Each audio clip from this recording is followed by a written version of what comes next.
And Joe. now we have the one, first time ever on Joe's Sports Channel, and I bet you $1 million she'll be back very soon as well.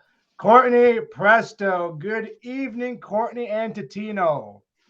Hi, good evening slash morning to you guys as well. I'm so honored to be here. This is incredible, and thank you so much for having me on. You're very Thank you, welcome. Courtney. It's a pleasure. We met each other about a few weeks ago, and I'm glad that we can connect. And networking is a big progress in this country, and especially. So thank you for taking time out of your schedule to be on the show. It's truly my pleasure. Thank you guys for asking me to be here. No problem. Courtney, my first question is where did it all start? And what I mean by that, when did you realize that you wanted to get into acting and film? That is a great question. So I would say if we want to go all the way back to the beginning, it really started probably when I was like in elementary, middle school. My mom and I had a ritual every Friday that we would do like a movie night and we would make a big deal out of it. Like way when I was really little, we would go to Blockbuster, if you remember that. And I Yes. remember looking at the VHS tapes and getting so excited. I didn't really know too much about what the movies were, but just having something like in my hands and like looking at all the movies was so fun. And I remember that the Blockbuster used to have these like really fun popcorn buckets that had like the popcorn at the bottom of it. And as a kid, I was like, that's so cool. And it just from when I was little, it just became a tradition in my family. Every Friday we would make a movie night. It would be this like big family event. And I grew up really idolizing the movies and the fantasy, the storytelling, the impact that they had on me. Some of the like my most foundational moments have been like, I've been able to process them by remembering, like what characters have gone through or like looking up to characters that I like looked up to when I was little, like helping me kind of go through my life.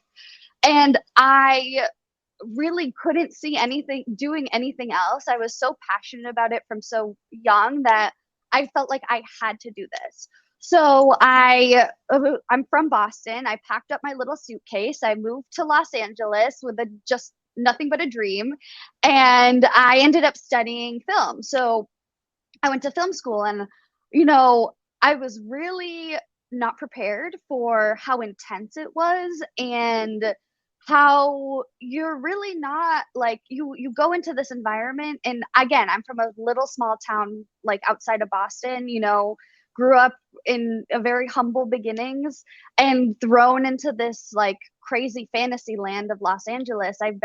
Very much felt out of place, and I very much was like, I guess, afraid of like, trying to really put myself out there and like do this because it's a very vulnerable career.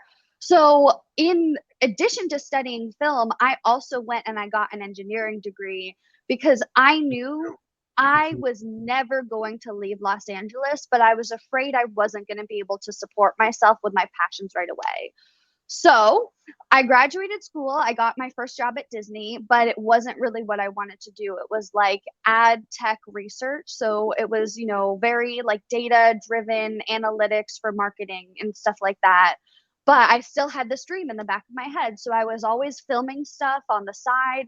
I'm typically, usually in terms of acting, I like to be on stage and do stage acting. But for film, I like to really be behind the camera and like taking all of these beautiful photos and videos. So I would just be doing that consistently, like behind the scenes. And I realized that there's absolutely no way I could ever become a career engineer. It was super soul sucking for me. And I just like, I wasn't happy. And I think at the end of the day, like, you have to be happy. So I made a very big leap of faith during the pandemic. I quit my job. I started my company, which is focused on video production, um, and also empowering other actors and content creators online to have sustainable careers, something that I was never able to have. And I graduated college knowing I probably wasn't going to get that. I wanted to create a space that other creators like me could potentially be successful. And that's how I started my company. through my company, I've been, trying to work my way up, and I am very proud and excited to say that I'm now producing a movie in conjunction with Daniel, who you know. And yes, and we're so excited. It's filming in Canada this fall, and it is definitely the culmination of, I think, what I've been working towards in my career, and it is just truly a dream come true. There she is. There's that lovely Courtney up there. Look like $1 billion. But I gotta say, if you're a Bruins fan, might as well Tino take over the show, man. No, I know, no. I noticed that she used the term, guiding actors. So, it brings me kind of to my next question. Did you finish your question? Did you finish the answering it? Yeah. She kind of did. You said something about Boston. Tino, you take over the show. I was just kidding. Go ahead, Tino. Not that we're going to talk about Don Cherry. Not now, anyway. But Courtney, you did mention the word actor, like you're guiding actors generally, and of course the question that I have, and in my time, I did acting, and I went to acting school, and I did a few gigs, and it was fun, and it was something that I really loved, and I do miss it. And of course, being from Vancouver, Hollywood North was a big thing. Back in the 80s, it was huge. And so a lot of actors did come to Vancouver because, one, they got paid in US dollars. And, marketing wise and strategically, it was a good deal to come up to Canada, Hollywood North, and do your gigs. But you used the word actors. So my question to you is that the term that we use for both male and female gender? I mean, I remember in the day as I was young, she was an actress, he was an actor. So is the term actor generally the term to be used in today's marketplace in your industry? I think anyone would probably have a different answer to this. So I'll just give you mine, understanding it's probably not a universal truth. It's just my personal opinion. For me, I think actor really is a universal term. In the same way that, like, I wouldn't say actors and actresses to a group of multi-gendered people who act. I would call them actors. I think it is just more general. I hear it more often. I also think, I mean, from a more like theoretical perspective, they're doing the same job. You know what I mean? And I think it is in my opinion, and again, this is just my opinion. I'm sure other people would disagree with me, but I think it would be more respectful to treat them both equally. For sure. There's definitely instances where we want to highlight actresses by themselves, and I think if we're emphasizing actresses, like for example, the Best Actress award, that makes sense to emphasize gender. Yes. But in general, talking about it, I don't think that gender necessarily needs to be emphasized. Perfect. I just was curious about that, but then it leads me to this, is that if there was an actor or actress that truly inspired you, and there, because I know we all have somebody that we look up to, but in your case, Courtney, who really inspired you as an actress or as an actor? From an early age, Reese Witherspoon, because I completely idolized Elle Woods, and I still do. I think that character is so well written, and she completely embodies it in a way that only I think really she could bring to life. Now, very recently, Margot Robbie, for the same reason. I think I don't know if you guys seen the Barbie movie. I will try not to give any spoilers, but in the same way, I think she embodies this beautiful femininity while still completely empowering it. And not like, it's very easy to turn it into a caricature. It's very easy to make fun of it, but she's lifting up femininity, I think, in a way that for me as a female in this industry is really empowering, and something that I really, really identify with. I like to go back, and you were saying about actress and actor. It's like with us, we're broadcast. We're not commentators. It's like two different positions, but we should be equal, should equal the same. So commentators is the guys play by play. Broadcasters is mostly recap or interviewing someone. I just wanted to put that out there, Tino, so you know what our position is. Okay. Courtney, is there one gig you did that really stand out in your portfolio of acting work, performance, and what was the name of that show that really hit you? That's a great question. I might not be giving you the right answer, but the honest answer that like was I so want the honest answer. This is Joe Sports, and we tell truth, not false information. I'm kidding. so there's the body of work that am I guess maybe the that I most identify with, or maybe that impacted me the most, I think by far was probably the culmination of my stand-up career. It's not a piece of film, which is why I don't think it's the right answer you were looking for. But I think what is so beautiful about stand-up is that it really encompasses a moment in your life. It's very temporal to the artist that's performing. It's like raw material that's usually very recent in your life, and it's like something that you're, you know, I guess processing in conjunction with an audience in this really intimate setting. No two stand up shows are alike. Even if you're doing the same material and you're giving the same performance, stand up is a very mutual type of performance because you're always reacting in conjunction with the audience and you're feeding off of that. You're basically creating this conversation on stage.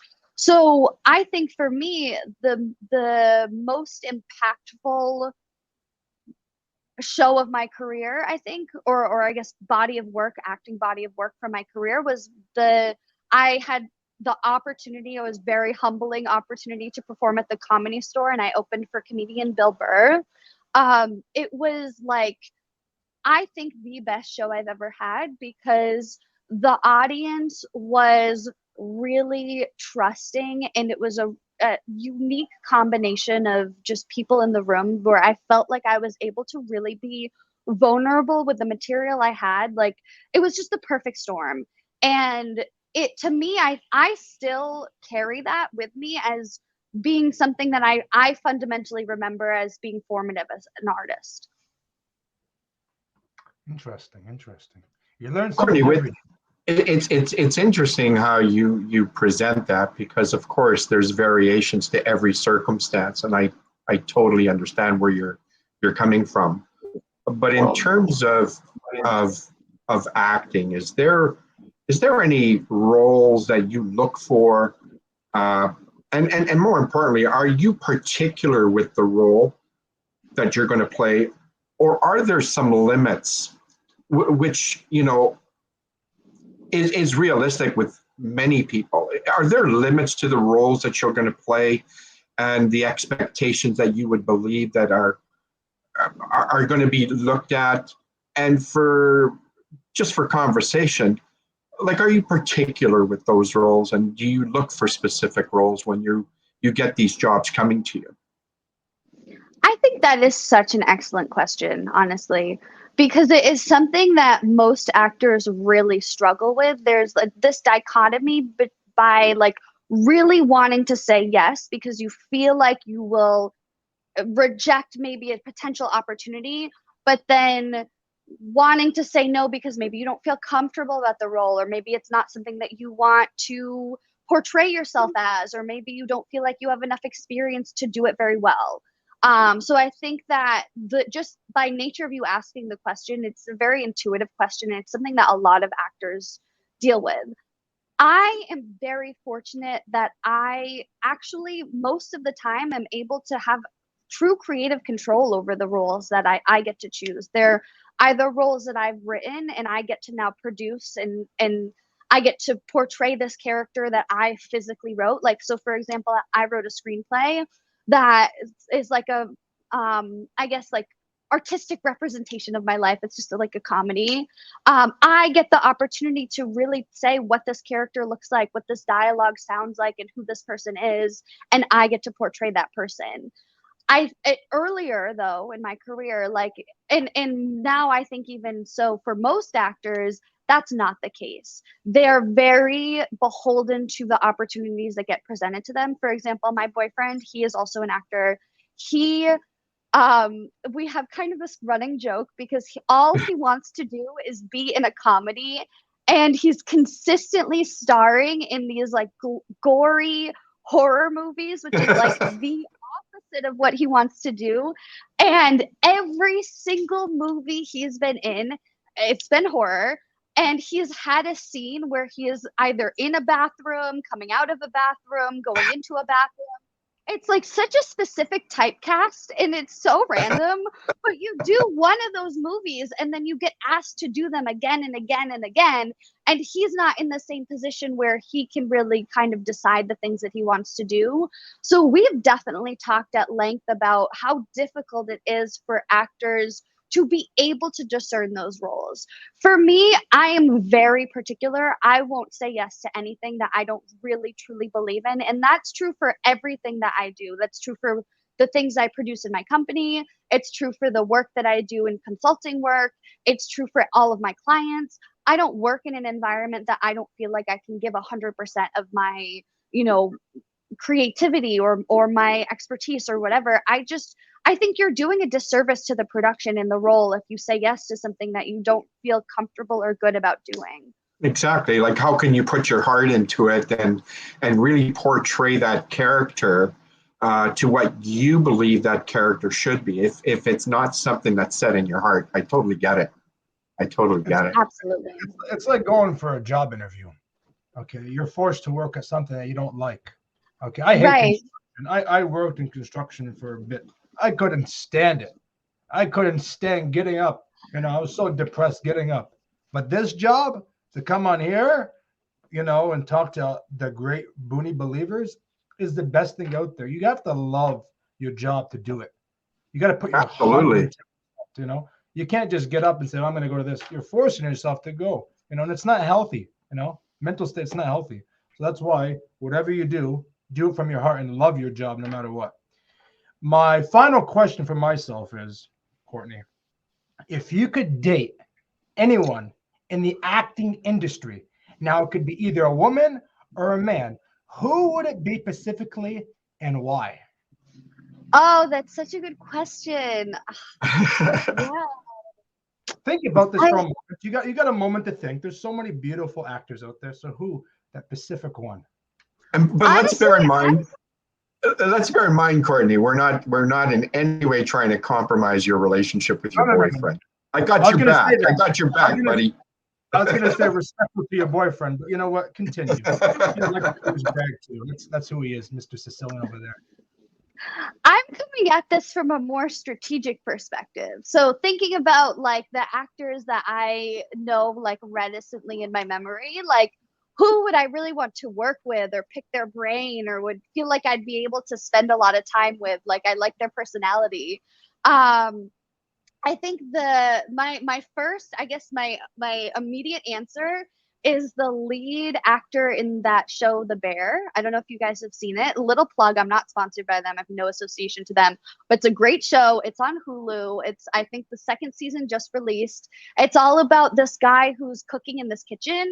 The main actor, I mean, he's very handsome, but he's also a very intelligent person, I think. And oftentimes I think actors can be like a little bit, I guess, maybe self-centered. He seems very grounded, so I feel like I could probably like have a, you know, an extended period of time with him and get really get along with him and have it be nice. Interesting. Courtney, I see, you know, and this will be my final question to you. I see a young, vibrant, intellectual, and a young woman that knows what she wants in life. And so with that, I offer you nothing but my blessings. But thank you. But when is it going to be time for Courtney? When are you going to think about settling down, having a family one day? Is that, I mean, there's still time. But is that something that you've been thinking about as your career evolves? Is that something that is now getting a little warmer in your heart? It's definitely getting warmer. I am very fortunate. I call him my boyfriend, but he's really my fiance. We're not engaged, but we're engaged to be engaged. We are both intentionally, and you know, we live together, we have pets together, like we're functionally married just without the tax write-off, which would be nice, but um so I think that in terms of like where I'm at with respect to like where my friends are at, for example, I think I'm actually in a pretty good place because I'm not necessarily looking for a husband. I already am in a committed relationship with the person I'll spend the rest of my life with. So I'm not necessarily in a rush to start a family because it feels to me like it could really happen whenever I'm ready. I don't need to go out and date and like go through the whole motions and then try to find someone and then get married and then have kids and whatever. I'm in a very nice position where I'm blessed to have everything set up. So the moment I want to start a family, I can do it immediately. So I feel very empowered to be able to make that decision when it feels right for me. I don't want to start a family if I don't feel like I can devote enough time and attention to, you know, the children that I have. And I don't want to start a family if I feel like I'm not in a place where, like, you know, I feel satisfied with traveling and my company and my career and everything. I would love to get as far as possible in all of my goals and then settle down, because if I move too quickly, I think I will ultimately regret not giving my other goals everything possible and then accomplishing them and then moving on. Yeah, it seems like your career in commerce, and I read a little bit about your autobiography, and I was just daunted. I heard one of I really was daunted by what I read. Um, you know, you're the maker of your own enterprise.